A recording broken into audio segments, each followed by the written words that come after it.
നമ്മുടെ ലോകം മുഴുവൻ അരാഷ്ട്രീയവൽക്കരിച്ചുകൊണ്ടിരിക്കുന്ന ഒരു കാലഘട്ടത്തിൽ എനിക്ക് രാഷ്ട്രീയം പറയാൻ വേണ്ടി പറയാതിരിക്കാൻ പറ്റില്ല എന്ന് അവർ ഒരു അഭിമുഖത്തിൽ പറയുന്നുണ്ട്. അതുപോലെ തന്നെയാണ് ഞാൻ പറയുന്നത്, എല്ലാവരും അരാഷ്ട്രീയവൽക്കരിച്ചുകൊണ്ടിരിക്കുന്ന കാലഘട്ടത്തിൽ നമ്മൾ എന്ത് പറഞ്ഞുകൊണ്ടിരിക്കുന്നത്? നമ്മൾ രാഷ്ട്രീയം പറഞ്ഞുകൊണ്ടിരിക്കുന്നു. ഇപ്പോൾ എൻ്റെ കഥയിൽ രാഷ്ട്രീയമുണ്ട്, ബിജുവിൻ്റെ കഥയിൽ രാഷ്ട്രീയമില്ലേ, രേഖയുടെ കഥയിലും രാഷ്ട്രീയമുണ്ട്, എല്ലാവരുടെ കഥയിലും പല രീതിയിലും രാഷ്ട്രീയം വരുന്നു. പക്ഷെ കുറച്ചുകൂടി പ്രത്യക്ഷത്തിൽ എൻ്റെ കഥയിലേക്ക് ഞാൻ എന്ത് കൊണ്ടുവരുന്നു? രാഷ്ട്രീയം കൊണ്ടുവരുന്നു. പക്ഷേ അത് സമയത്ത് അത് എന്താവുന്നില്ല എന്നുള്ളതാണ്. അത് ഞാൻ എന്താവുന്നില്ല എന്നുള്ളത് അത് വായനക്കാർ പറയേണ്ടതാണ്. ഇത് എന്താണ് പിന്നെ പടപ്പാട്ടാണോ എന്നുള്ളത് വായനക്കാർ പറയേണ്ട കാര്യമാണ്. പക്ഷെ ഞാൻ പറയുന്നത്, ഞാൻ പ്രത്യക്ഷത്തിൽ എന്ത് കൊണ്ടുവരുന്നില്ല, ആ രാഷ്ട്രീയത്തിൽ കൊണ്ടുവരുന്നില്ല. പക്ഷെ ഞാൻ അതിനകത്ത് കൃത്യമായിട്ട് എൻ്റെ നിലപാടുകൾ കൃത്യമായിട്ട് ഞാൻ അടയാളപ്പെടുത്തുന്നുണ്ട് എന്നുള്ളതാണ്. ഇപ്പോൾ സാദത്ത് ഹസൻ മോണ്ടുവിൻ്റെ കഥകൾ വായിച്ചു കഴിഞ്ഞാൽ, അദ്ദേഹത്തിൻ്റെ ആ കാലഘട്ടത്തിലുള്ള കഥകൾ മുഴുവൻ വായിച്ചു കഴിഞ്ഞാൽ, അദ്ദേഹം വിഭജന കാലഘട്ടത്തിൽ ഉറുദുവിൽ എഴുതിക്കൊണ്ടിരിക്കുന്ന ഒരു കഥാകൃത്തായിരുന്നു. ആ സമയത്ത് എഴുതിയ കഥാകൃത്താണ്. അപ്പോൾ അദ്ദേഹത്തിൻ്റെ കഥകൾ എല്ലാം തന്നെ വിഭജന കാലഘട്ടത്തിലുള്ള കഥകളാണ്. തോബ തേസിംഗ് എന്ന് പറഞ്ഞൊരു കഥയൊക്കെ വിഭജന കാലഘട്ടത്തിലുള്ള കഥയാണ്.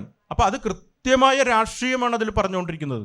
അപ്പോൾ അതിലെന്താണ്, അതിൽ ഇതേപോലെ തന്നെ ഈ പറഞ്ഞ പോലെ ഈ ലാഹോറിലെ കോടതികളിൽ നിന്ന് ഭ്രാന്തന്മാരെയും കുറ്റവാളികളേക്കും ഇന്ത്യയിലേക്ക് കൊണ്ടുവരുന്നു. അവിടെ കിടന്നാൽ മതി. കാരണം എന്താണ്, അത് വിഭജന കാലഘട്ടത്തിൽ വിഭജനത്തിന് മുമ്പ് അവിടെ കിടന്ന ലാഹോർ ജയിലിൽ കിടന്നതാണ്. അവരെയൊക്കെ ഇങ്ങോട്ട് കൊണ്ടുവരുന്നു, ഇന്ത്യയിലേക്ക് കൊണ്ടുവരുന്നു. ഇന്ത്യയിൽ നിന്ന് കുറേ ആൾക്കാരെ, ഈ ഭ്രാന്തന്മാരെയും അതുപോലെ തന്നെ കുറ്റവാളികളെ എങ്ങോട്ട് കൊണ്ടുവന്നു? ലാഹോറിലെ ജയിലിലേക്ക് കൊണ്ടുപോകുന്നു. ഇതിൻ്റെ പ്രശ്നമാണ് അവിടെ നടന്നുകൊണ്ടിരിക്കുന്നത്. ഇതിൻ്റെ കോൺഫ്ലിക്റ്റും ഇതിലുണ്ടാക്കുന്ന പ്രശ്നവും അങ്ങനെ അതിൽ നിന്നൊരു സിംഗിനെ ഇങ്ങോട്ട് ബിഷൻ സിംഗ് എന്ന് പറഞ്ഞ ഒരാളെ ഇങ്ങോട്ട് കൊണ്ടുവരുന്നതും, അയാൾ ഭ്രാന്തനാണ്, അയാൾക്കുണ്ടാവുന്ന പ്രശ്നങ്ങൾ അയാൾ പറയുന്നു, എനിക്കറിയില്ല, ഇത് വിഭജനം എവിടെ നടന്നു എന്ന് എനിക്കറിയില്ല, ഇത്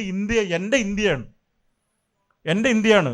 അപ്പോൾ ഇത് മൊത്തമാണ്. നിങ്ങളിത് ഈ പാകിസ്ഥാൻ എന്ന് പറയുന്നു, ഇതിപ്പോൾ ഇന്ത്യ എന്ന് പറയുന്നു. ഇതിൻ്റെ ഈ പറഞ്ഞ തോബ തേസിംഗ് എന്ന് പറയുന്നൊരു സ്ഥലമാണ് അയാളുടെ സ്ഥലം.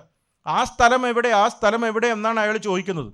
അപ്പോൾ ഇയാളെ പിടിച്ച് നിർത്തുന്നത് ഈ നോമാൻസ് ലാൻഡിൽ ഇയാൾ കൊണ്ടുപോയിട്ട് ഇട്ടിട്ട് പറഞ്ഞ്, ഇതന്നെ നിൻ്റെ സ്ഥലം, ഇതന്നെ ഈ സ്ഥലം എന്ന് പറഞ്ഞിട്ട് ഇതിൻ്റെ അകത്ത് ഇന്ത്യക്കും പാകിസ്ഥാൻ്റെ ഇടയിൽ എന്താണ്, ഈ വിഭജനത്തിൻ്റെ മുറിവിൻ്റെ ഇടയിലാണ് ഇയാൾ കട്ട പിടിച്ച രക്തം പോലെ അയാൾ അവിടെ കിടക്കുന്നത്. അപ്പോൾ ഈ ഒരു പ്രശ്നമാണ് അയാൾ അതിൽ പറഞ്ഞത്. അത് ശക്തമായ രാഷ്ട്രീയമാണ് പറഞ്ഞിരിക്കുന്നത്. അതിലൊരു കഥാപാത്രം പറയുന്നു, നിങ്ങൾ ഒരു ഭ്രാന്തം പറയാണ്, നിങ്ങൾ എന്തൊക്കെ പറഞ്ഞുകൊണ്ടിരിക്കുന്നു, നിങ്ങൾ ഇന്ത്യ പിന്നെ പറഞ്ഞു, പാകിസ്ഥാൻ എന്ന് പറഞ്ഞു, എനിക്ക് എവിടെയും ജീവിക്കണം, എനിക്ക് ആ മരത്തിൻ്റെ മുകളിൽ ജീവിച്ചാൽ മതി. ഒരു പ്രാന്തനായി പറഞ്ഞു, എനിക്ക് ആ മരത്തിൻ്റെ മുകളിൽ ജീവിച്ചാൽ മതി, നിങ്ങൾ ഇന്ത്യയിലും വേണ്ട, നിങ്ങളുടെ പാകിസ്ഥാനിലും വേണ്ട എനിക്ക്. അപ്പോൾ ഇത് ആ പ്രാന്തൻ പറയുന്നുണ്ടെങ്കിലും അത് അതിശക്തമായിട്ടൊരു രാഷ്ട്രീയമാണ് അതിലൂടെ പറയാൻ വേണ്ടി ശ്രമിക്കുന്നത്. ഇത്തരത്തിലുള്ള ഒരു രാഷ്ട്രീയ സംഹിത കഥയിലേക്ക് കൊണ്ടുവരാൻ വേണ്ടിയിട്ടാണ് പുതിയ കാലഘട്ടത്തിൽ ഞാൻ ശ്രമിച്ചുകൊണ്ടിരിക്കുന്നത്.